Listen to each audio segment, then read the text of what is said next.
Hapit na maughan ang mga sapa sa bukid sa Dakbayan sa Sugbo tungod sa nasinati nga kainit sa panahon. Sayranta ang detalye sa report ni Alan Domingo. Inanay nang nahubas ang mga sapa sa bukid sama na lang sa natabo sa barangay Bunbon. Kining sapa sa managuksok nga hinay o gamay na lang kaayo ang midagayday nga tubig.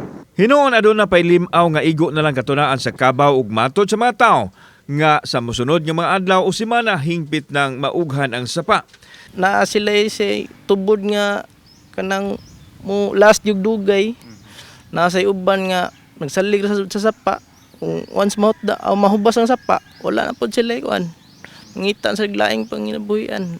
Samtang ang katapad nga sapa nga gitawag nilag samang ang hapit na usab na hubsan. Mas dako kini sapa apan tungod sa kainit sa panahon ang nag-agay ay nga tubig gamay na lang usab nga naa sa tunga. Ang tubig nga matilok gikan dinhi ang gigamit usab sa mga tawo alang sa ilang mga pananom. Naabda namo kining usa ka pamilyahan nga gikan sa silingang barangay nga midayo sa Bunbon aron lang manglaba kay matod pa nila nihubas usab ang ilang tinubdan sa tubig. Ay wala magig tubig ito. Wala tubig? Nahubsan para ito? Oh, para laba wala. Ang maigo na nito ang para lang lungag, karang ginagmay lang nga kwan ba. Pero kung sa laba o karang kwan lisod na.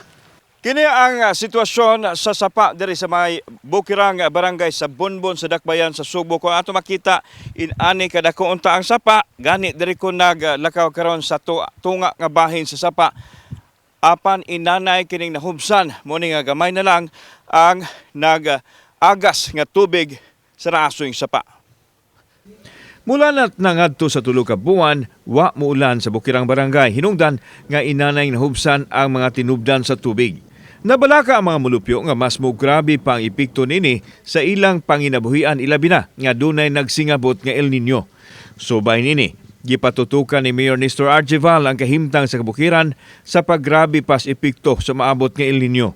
Gipaubos na ang Dakbayan sa Sugbo sa state of preparedness. MCWD atong tingnan nga ready na sa atong filter pumps na makabuo Kamutan sa North District, Kamutan South District. Kauban si Gad Frerelian o Rod Prado. Ako si Alan Domingo.